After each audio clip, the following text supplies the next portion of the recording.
Hey Gearheads, and welcome to Garage Talk. I'm Corey and this is a 2025 Chevrolet Trailblazer in the active trim in this new cactus green color. And yes, we get a white contrasting roof with the active trim. And in this video, I'm going to examine if you're a Chevy buyer with a limited budget and you want a crossover, but the Trax is nowhere to be found, should you opt for the Trailblazer instead? Stay tuned.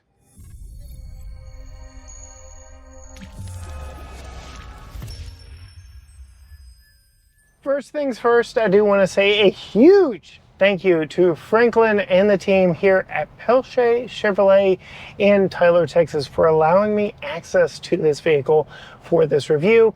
If you want to make this or any other Chevy on their massive lot yours, come see Franklin, tell them Corey from GT Garage Talk sent you, or you can check out their website, which I will link down in the description below. Setting off in this, the Trax has really taken the spotlight for affordable crossovers, not stickering over 30 no matter how you option them. The Trailblazer, on the other hand, is a little bit different of a beast because, well, it does have the option of all-wheel drive, which the Trax does not, and that is one of the ways that the Trax undercuts the Trailblazer so much in price. If you want an all-wheel drive crossover from Chevrolet and you don't want to break the bank, Trailblazer is the way to go. I do, however, have the front-wheel drive version, which brings with it an interesting option when we talk about powertrain. Under the hood of this Chevy Trailblazer Active, we get a 1.3 liter turbocharged 3-cylinder engine, and this one makes a decent amount of power for what it is, a cheap or an inexpensive, I should say, commuter vehicle. Here it makes 155 horsepower, 174 pound-feet of torque, and it is mated to a 9-speed automatic if you get all-wheel drive, or a continuously variable transmission if you get front-wheel drive like we have here. All right, so yes, CVT, not the best. I would rather have the 9-speed and I would rather have all-wheel drive. But the interesting thing about Chevy all-wheel drive in the Trailblazer and even their bigger Traverse is it's driver selectable all-wheel drive. Like, it's not automatic. So if there's wheel slippage, it doesn't step in unless you've told it to, which is weird. But I'm pulling over here on the side road right now so I can see how the CVT really holds up under hard acceleration. We're not going to flog it because this one's brand new, 11 miles on it, but let's just...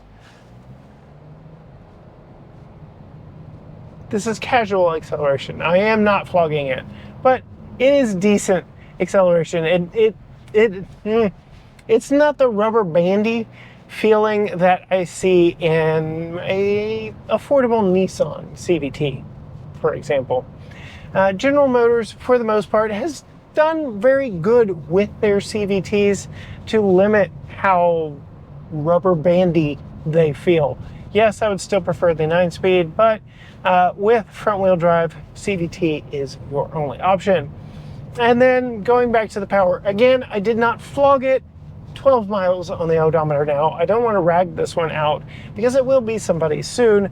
But again, power is low, but it is decent for what this is, and that is a commuter vehicle. It's going to be somebody's runabout town, not somebody's weekend drag racer by any means. So you don't need a ton of power. Good chance that this could be somebody's first car or their first new car. So yeah, that 1.3 Turbo 3 could be more powerful, but it doesn't need to be for the purpose of this vehicle. And while we're sitting here waiting on traffic to open up, why don't we talk about the exterior styling, because it got a little bit of an update for the 24 model year that carries over here to the 25. Let's talk about the exterior styling, because for 2024, the Trailblazer got updated looks, which carry over here for 2025. And I really like it. I didn't have any problem with the pre-mid-cycle refresh Trailblazer, but I believe this mid-cycle refresh just brings it more in line with the rest of the Chevy lineup. It really makes it stand out and look good. Starting with that Chevy crossbar in the grille, it's a dark chrome and it has those forks on the end, which are the big distinguishing factor if you want to spot one of the new ones versus a pre-refresh.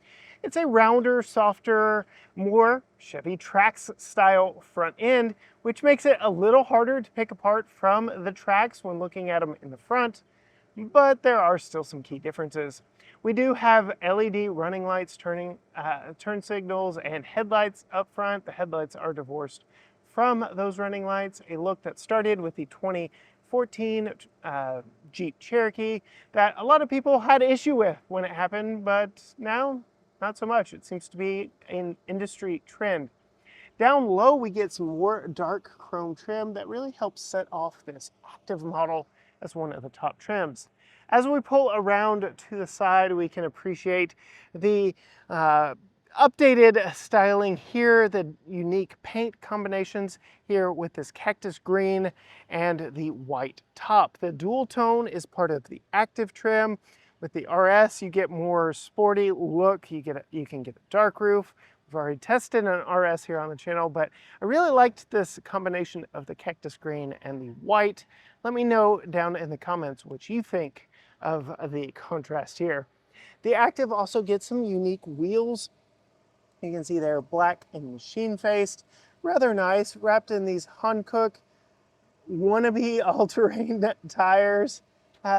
Just a nice, interesting look that kind of leans into the active name and the active lifestyle. These are 225/50 R17-inch Hankook Dynapro AT2 tires. So there we go. These are 255/60 R17 Hankook Dynapro AT2 tires wrapped around these 17-inch wheels. So overall, a very nice look. As we pull out and come around to the side of the vehicle, you'll notice it is a shorter, taller, shorter in length, taller in height, stature than the Chevy Trax. It just has a little bit different appearance when you pull around to the side. This looks more like a Hyundai Venue or a Kia Soul than it does a Chevy Trax when you come around to the side. Some other updated styling elements that you'll see across the Chevy SUV lineup is this shark fin sail panel right here behind the back doors. You see it on the Equinox, you see it on the Traverse, you see it on the Equinox EV, you see it on all of their crossover vehicles, and that is no different here on this Chevy Trailblazer. As we pull around to the back, you can see, again, very familiar style to the Trax back here, but again, a little narrower and a little taller overall vehicle than the Chevy Trax. And then coming down, we do have dual outlet exhaust down below, which is a nice touch, but overall, very similar look. One thing you will not get on the Trax that you do get here on the Trailblazer, power liftgate. You have to go to the Buick Envista if you like the Trax platform in order to get a power liftgate. Not an option on any trim of the Chevy Trax. Very similar cargo storage numbers back here, but I feel like it's just packaged a little bit differently. Again, I feel like it's taller, but shorter in overall depth. You do see we have a 60/40 split bench second row seat, top tethers all the way across for child seats. And then we'll go ahead and look underneath here.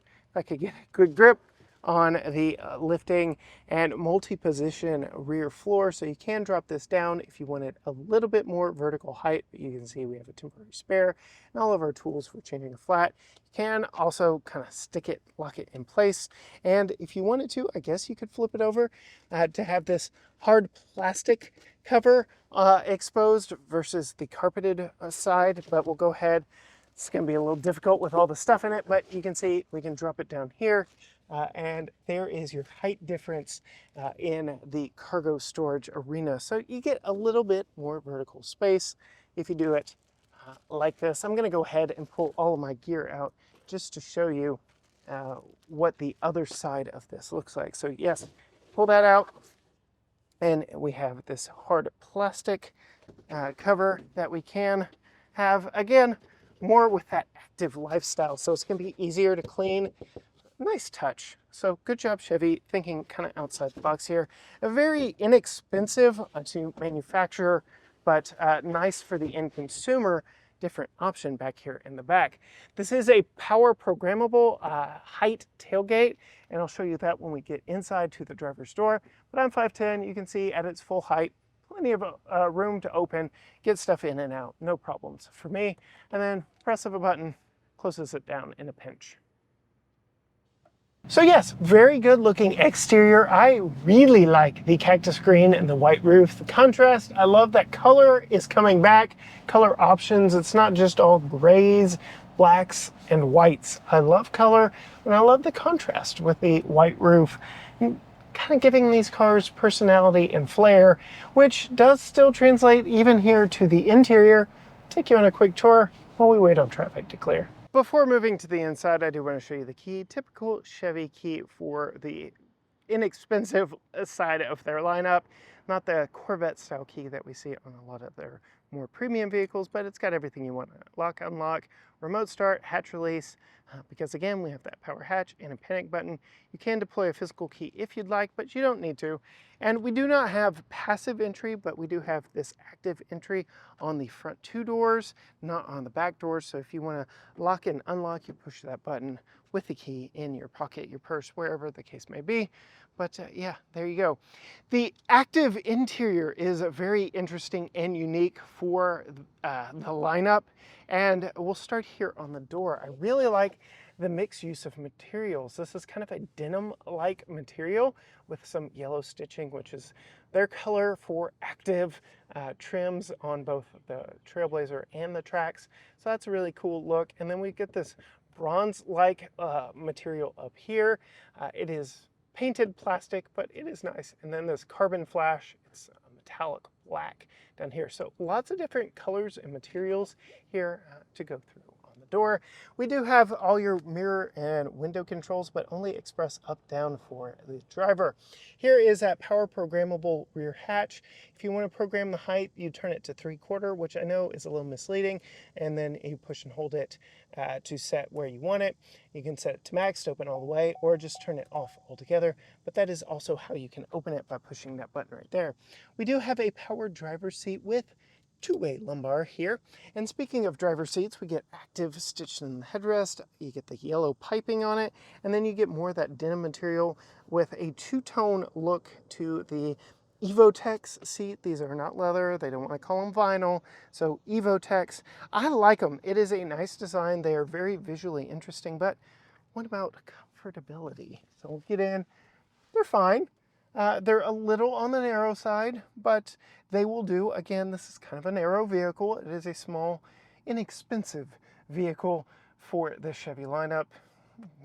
Inexpensive, but it is rather nice. We'll come in here. We'll go ahead, close the door, put our foot on the brake, push the engine start stop button, and everything comes to life. Oh, thank goodness we have some air conditioning. You can see we get a full digital gauge cluster right here. We get a nice size digital screen here with wireless Apple CarPlay and Android Auto. No, that is not going away in their gasoline models, only in their EVs. They claim it is for more information on EVs, but there you can see Apple CarPlay and Android Auto. It is here, and this is a 25 model, so don't worry about that going away. Can't see, nice, warm, and toasty, but my single zone automatic AC is working flawlessly. I really like that. We have heated front seats, but not ventilated.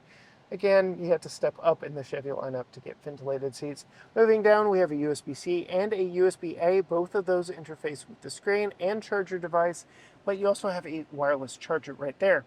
Moving down here, we've got your engine start, stop, defeat. We've got your lane keep, traction control, sport mode, and wet, slippery mode that changes your driving characteristics. This one is a front wheel drive, so we get a continuously variable transmission versus the 9-speed auto in the all-wheel drive. Interesting that they go with a 2-transmission approach based on your driveline. There you go, electronic parking brake, 2 cup holders with a little bit of a cutout here, so you can put a tablet, you can put a phone, but you can't put my phone. This is iPhone 14 Pro Max, and it's just a little too big here, but it does go in the Qi wireless charger rather nicely, so I like that. Over my left knee here, we still get physical controls for your lights. Here's your brightness for your gauge screen, and here are your light controls. That has gone away in vehicles like all of their EVs and the Colorado midsize pickup. So I really like that that's still here. Get a little bit of extra storage over my knee, a little bit of storage here in the door, a little bit of storage down here in the door, a little bit of storage over there in the door, a little bit of storage there in the glove box, which is damped but not lined with felt. You can see we do have a Bose premium sound system. And then, much like on the doors, we get a very interesting look when it comes to the dash design and materials used. So we get this carbon flash painted kind of check pattern, crosshatch pattern, black here, and then we get more of that gold bronze look, and then more Evotex up here, just amplifying the different use of materials. It brings this interior more upscale using multiple different materials.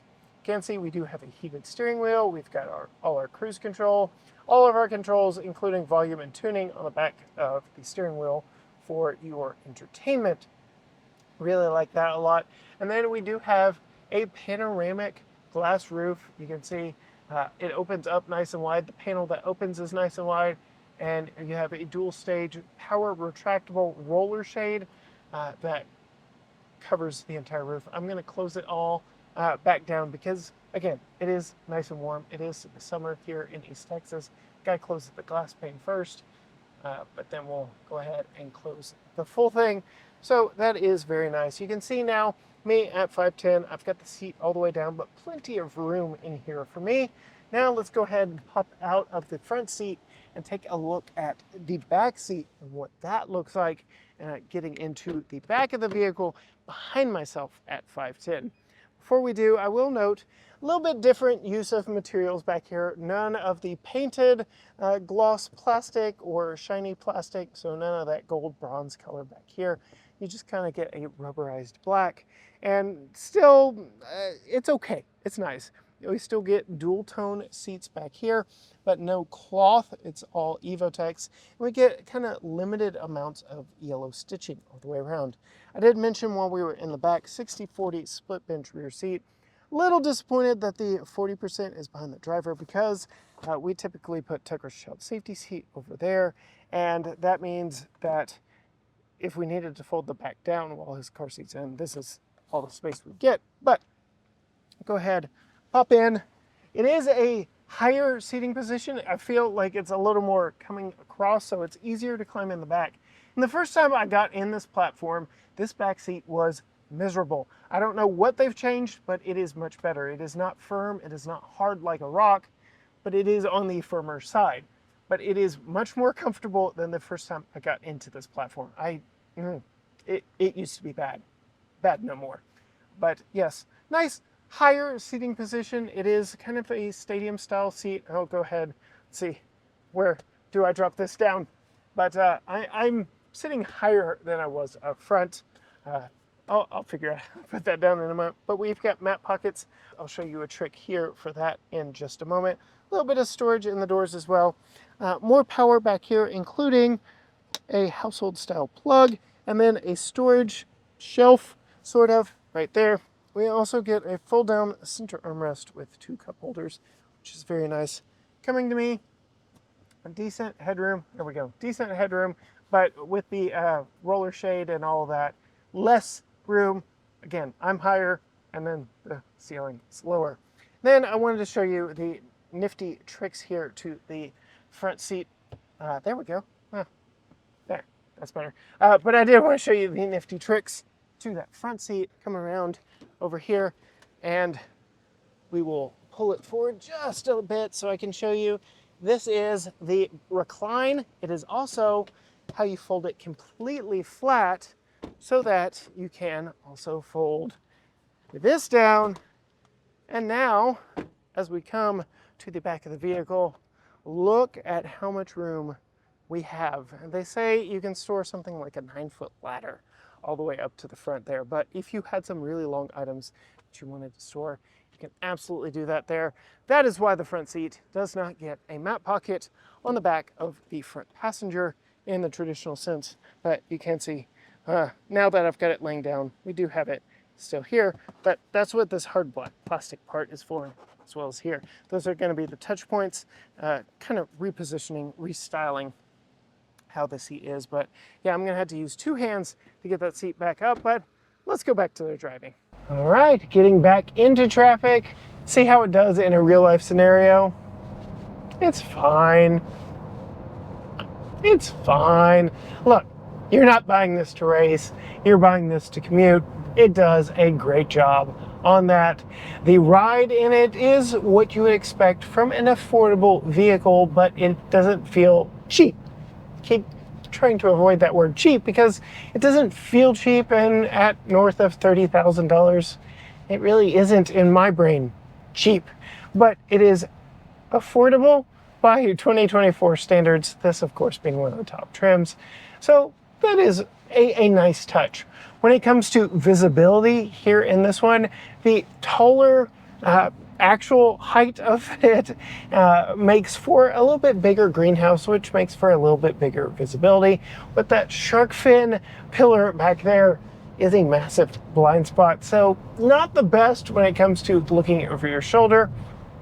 But we do have a backup camera in this, which of course is federally mandated since 2014. So you do have a little bit of extra eyesight around you when you're backing up, but lane change, stuff like that, you're gonna have to rely on your blind spot sensors if somebody is in that massive blind spot. Otherwise, now that we're back going again, the road noise, there's a little bit in here, but it's not obtrusive. We do, again, have those AT2 tires that are a little more aggressive, but let's face it, they're an on-road tire. You're not going to be doing a lot of crazy off-roading with those because, well, there's just not a lot of tread depth to them. There's not a lot of aggressiveness to them. So this is an on-road vehicle. And even here on less than stellar pavement, I'm not getting bumps and rattles. I'm not getting a lot of noise other than the constant sound of road noise as I go. And it really is a good, well-built, well put together vehicle, not rattling around on me, not just oozing with cheapness. As we get onto some textured pavement, yeah, road noise amplifies just a little bit. And then the steering, it's light, but it's not loosey-goosey. Like, I'm not gonna accidentally end up in a completely different lane because I touched the steering wheel. I don't have to drive it with my fingertips or anything like that. It's fine, it communicates well. So the ultimate verdict here, if you like the Trax, but can't find one because they are flying off dealer lots, and you still want an affordable Chevrolet crossover with enough room for actual adults, maybe a look at the Trailblazer. Yes, this one is front wheel drive, but it does offer all wheel drive, and that's probably the trim I would pick, the powertrain I would pick over this front wheel drive, just for the added confidence, but it's not a deal breaker for me here in East Texas. You get other things like the panoramic roof, the power lift gates, some other luxuries in this to help justify the higher price tag than the Trax, but it still undercuts the bigger Equinox, which itself is getting an update for 2025.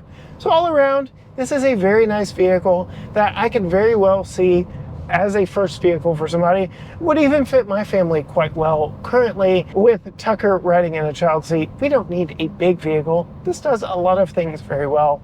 Really like the infotainment and the tech in this, and Chevy has done a great job of appealing to the masses without overdoing it here in the Trailblazer. Well, that about does it for my time here in this 2025 Chevy Trailblazer active front wheel drive. If you want to see more from us here on the channel, hit that subscribe button down below and ring the bell so you are notified every time a new video drops. Find us on all social media platforms, Facebook, Instagram, X, TikTok, Threads, YouTube, you name it, all at GT Garage Talk, or you can go to gtgaragetalk.com. But as for me, I'm going to get this 2025 model back to the dealership so someone can make it their own. Again, go see Franklin, tell him Corey sent you. Until next time, gearheads, bye.